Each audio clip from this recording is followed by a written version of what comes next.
ये सवाल देखो चुपचाप जल्दी से, कल ये सवाल दिया था मैंने जो कि नहीं लगवाया था और मैंने दिया था।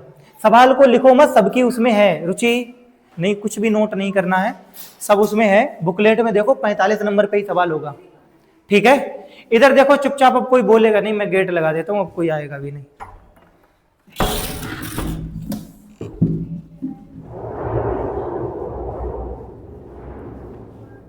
सवाल में कह रखा है एक समान चुंबकीय आघूर्ण m1 बराबर m2 के दो चुंबक दिए गए चित्र की भांति रखें। दोबारा से पढ़ेंगे सवाल को। एक समान चुंबकीय आघूर्ण m1 बराबर m2 के दो चुंबक दिए गए चित्र की भांति रखें। यदि चुंबक A1 के द्वारा बिंदु P पर चुंबकीय क्षेत्र की तीव्रता 2 × 10⁻³ टेस्ला हो तो दोनों चुंबकों के कारण बिंदु P पर परिणामी चुंबकीय क्षेत्र ज्ञात कीजिए। ठीक है, यही सवाल है, देखेंगे ध्यान से। कह रहे एक समान चुंबकीय आघूर्ण है, इसका जो चुंबकीय आघूर्ण है पहले वाले का वही दूसरे वाले का चुंबकीय आघूर्ण है। इसका चुंबकीय आघूर्ण कितना मान लेते हैं m1, तो इस वाले का भी चुंबकीय, अच्छा लिखा हुआ है इसका तो लिखा ही है, इसका चुंबकीय आघूर्ण m1 है और इसका चुंबकीय आघूर्ण m2 है। फिर कहा है सवाल में एक समान चुंबकीय, अच्छा एक चीज और बता रखी है सवाल में, m1 और m2 दोनों बराबर है, दे रखा है m1 बराबर है m2 के। एक समान चुंबकीय आघूर्ण m1 बराबर m2 के दो चुंबक दिए गए चित्र की भांति रखें, दोनों चुंबक रखें। यदि चुंबक A1, इस वाले चुंबक का नाम है A1 और इस वाले चुंबक का नाम है A2, ठीक है। यदि चुंबक A1 के कारण बिंदु P पर चुंबकीय क्षेत्र की तीव्रता इतनी है, यानी इस वाली चुंबक के कारण इस वाले बिंदु पर, इस वाले बिंदु पर चुंबकीय क्षेत्र की तीव्रता कितनी है, ये है 2 × 10⁻³ टेस्ला। एक चुंबक के कारण यहां दे रखी है, कह रहे हैं तो दोनों चुंबकों के कारण बिंदु P पर परिणामी तीव्रता, कह रहे हैं इसके कारण और इसके कारण, दोनों के कारण कुल तीव्रता कितनी होगी। तो मैं एक के कारण बता रखी है और दूसरे के कारण पता भी नहीं है, और ये पूछ लिया कि दोनों के कारण कुल कितनी होगी। ठीक है, सवाल तो समझ गए होंगे मेरे ख्याल से। इस वाले चुंबक से भी दूरी कितनी है d, बिंदु P तक की दूरी कितनी है d, और इस वाले चुंबक से भी बिंदु P तक की दूरी कितनी है। इसका मतलब है कि दोनों चुंबकों के बिल्कुल बीच में ही है बिंदु P, यही तो बात है। अब देखो इसमें क्या क्या कॉन्सेप्ट यूज होगा वो देखेंगे एक बार।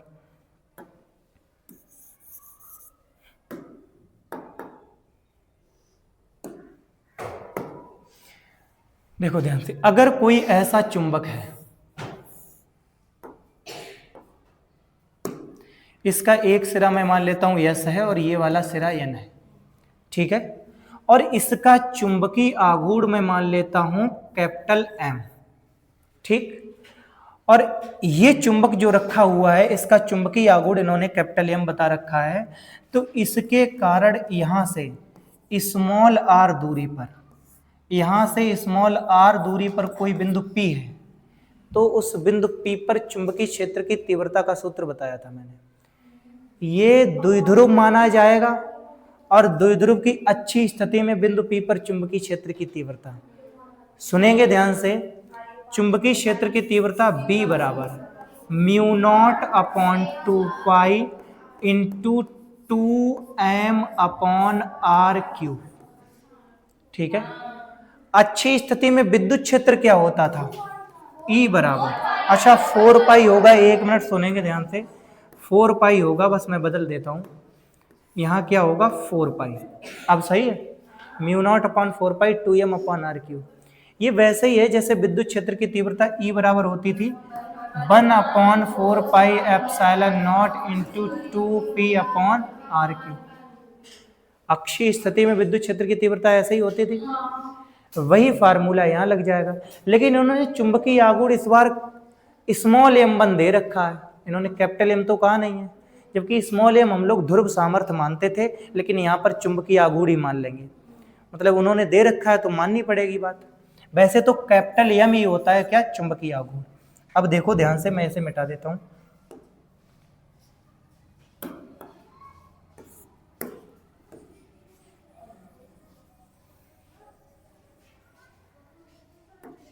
देखना ध्यान। अच्छा, ये दूरी r की जगह पर यहां दूरी कितनी दे रखी, d।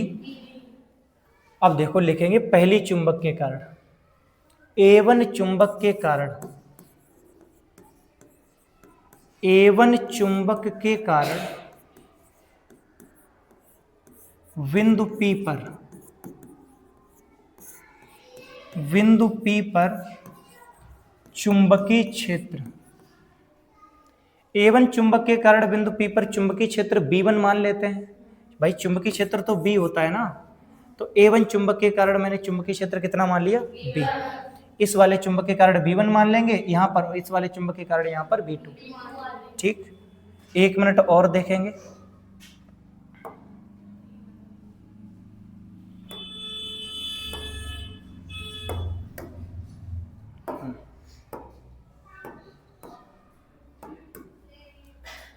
इस वाले चुंबक के कारण यहां पर चुंबकीय क्षेत्र कितना माना मैंने, B1।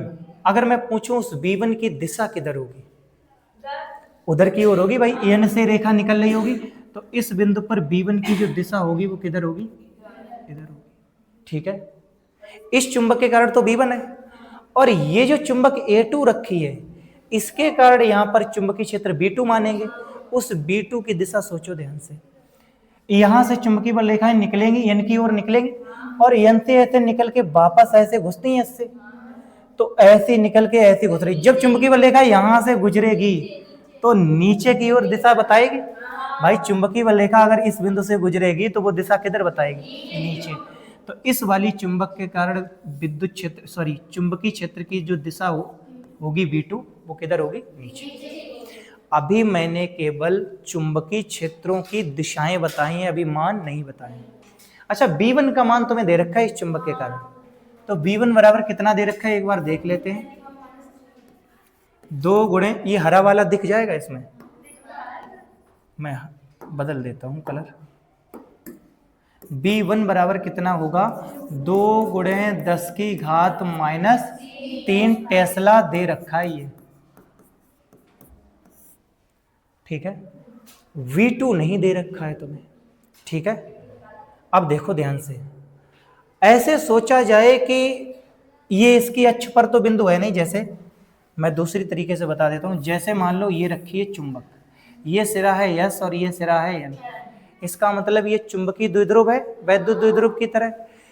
इस बिंदु पर विद्युत क्षेत्र निकालते थे तो हम उसे अच्छी स्थिति कहते थे, और अगर इस बिंदु पर निकालते थे तो उसे हम लोग निरक्षीय स्थिति कहते हैं, अगर तुमने पढ़ा हो तो।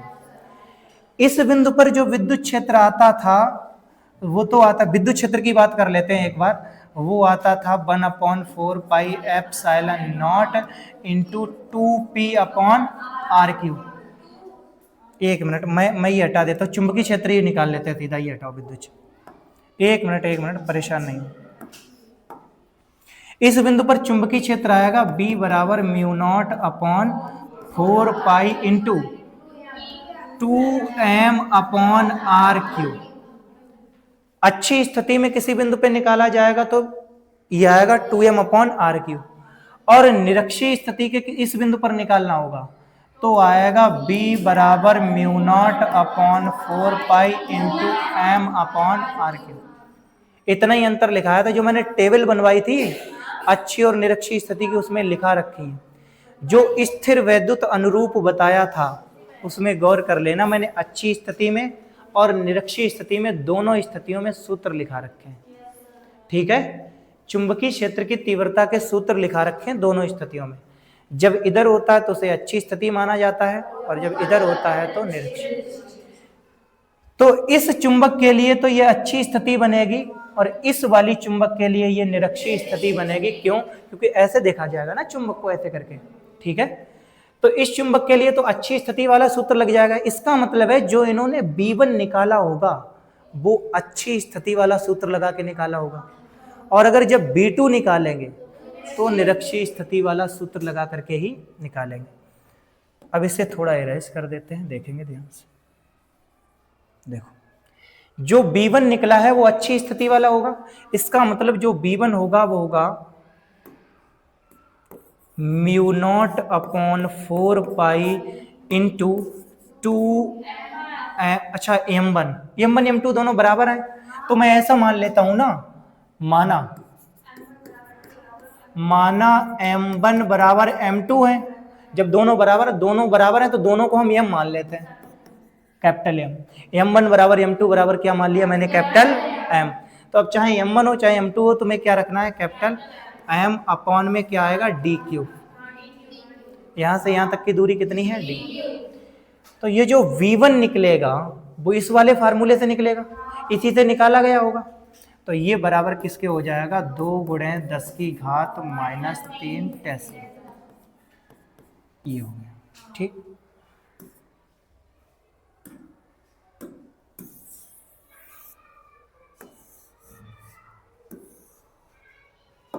अब देखेंगे दूसरे वाले चुंबक के कारण। अब हम कहेंगे चुंबक A2 के कारण बिंदु P पर चुंबकीय क्षेत्र की तीव्रता। लिखेंगे A2 के कारण, A2 के कारण बिंदु P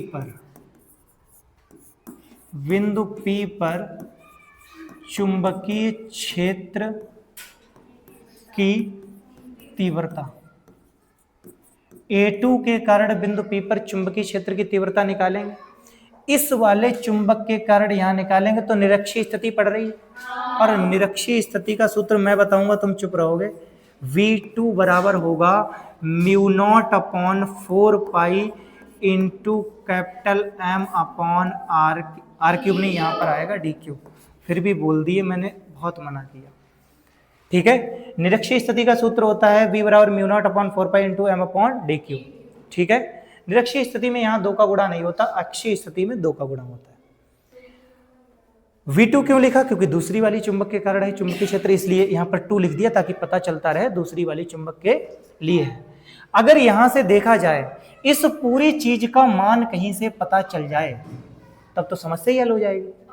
अब सोचो ध्यान से, अगर यहां से 2 कैंसिल करा दिए जाए और इसको डाल दें समीकरण नंबर 1, तो तुम देखो μ0 upon 4 pi into M upon DQ का मान कितना है, 10 की घात। अब हम लिखेंगे समीकरण 1 से B2 बराबर देखना तुम ध्यान से, ये μ0 अपॉन 4 पाई M अपॉन DQ ही तो है। इस पूरे की कितने के बराबर है, 10 की घात -3 के। तो ये बराबर हो जाएगा 10 की घात -3। ये जो मैंने निकाला है ये B2 है, और ये जो दे रखा था वो क्या था, B1। इसका मतलब है हमने इस चुंबक के कारण भी यहां पर निकाल लिया और उस वाली चुंबक के कारण भी यहां पर। दोनों चुंबकों के कारण मुझे पता है और दोनों की मुझको क्या पता है, दिशाएं पता है। अब मैंने ज्ञान की एक बात बताई थी जो कि बहुत ही कम लोगों को हो सकता है याद रही हो। इधर देखेंगे ध्यान से, मैंने ये बताया था कि अगर कोई वस्तु यहां रखी हुई है, उस वस्तु पर एक बल इधर लग रहा है F1, और चुप रहो फिर पढ़ा लो आके आओ, एक बल इधर लग रहा है F2। तो अगर मैं कहूं कुल बल कितना लग रहा है, तो तुम ये नहीं कहोगे सर F1 प्लस F2। पहली चीज तो यह है, जो कुल बल होगा वो दोनों का मिलके किधर को लगेगा, इधर को, और उस बल का जो मान होगा उसे मैं F मानूंगा, और F बराबर शुक्ला जी कह दो,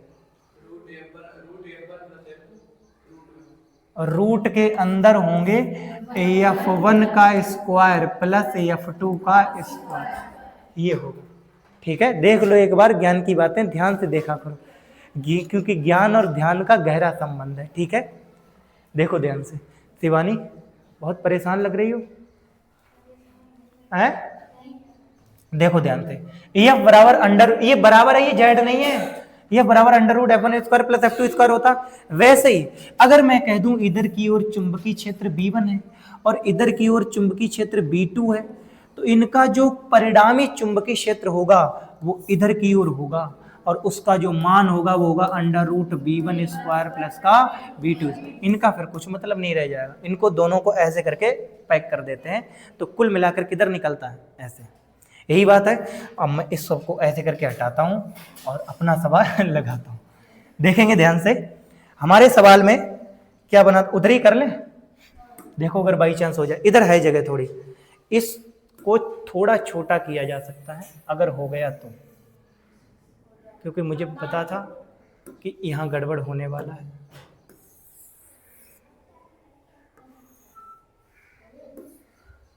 देखो इधर अब हम क्या लिखेंगे, अतः परिणामी चुंबकीय क्षेत्र लिखेंगे, परिणामी चुंबकीय क्षेत्र। ठीक है, परिणामी चुंबकीय क्षेत्र किधर होगा, इधर होगा। ठीक है, उसकी दिशा को बाद में दिखाएंगे, चाहे अभी दिखा देते हैं। परिणामी चुंबकीय क्षेत्र ये होगा परिणामी चुंबकीय क्षेत्र बी। ठीक, बी बराबर क्या होगा, अंडर रूट का b1 स्क्वायर प्लस का b2 स्क्वायर। तो b बराबर होगा अंडर रूट के अंदर b1 का स्क्वायर, यानी इसका स्क्वायर होना है, ध्यान से देखना है।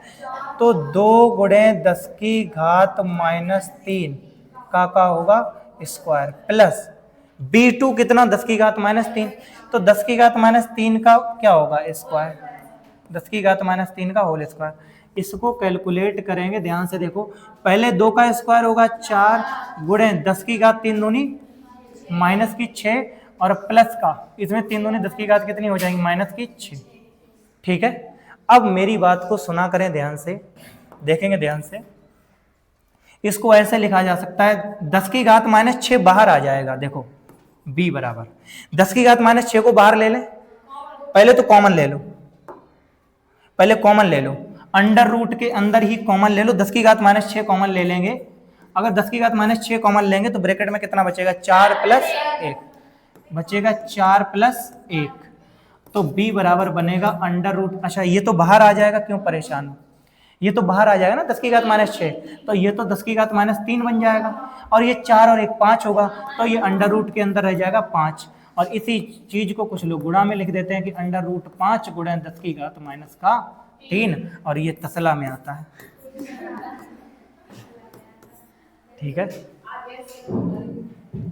इस सवाल को नोट कर लो, इसके बाद मैं बताऊंगा, अगर कोई भी कमी होगी मैं दोबारा फिर बता दूंगा। बस इसमें लॉजिक यही फिट करना है कि कैसे सवाल सेट करें कि मान निकल जाए।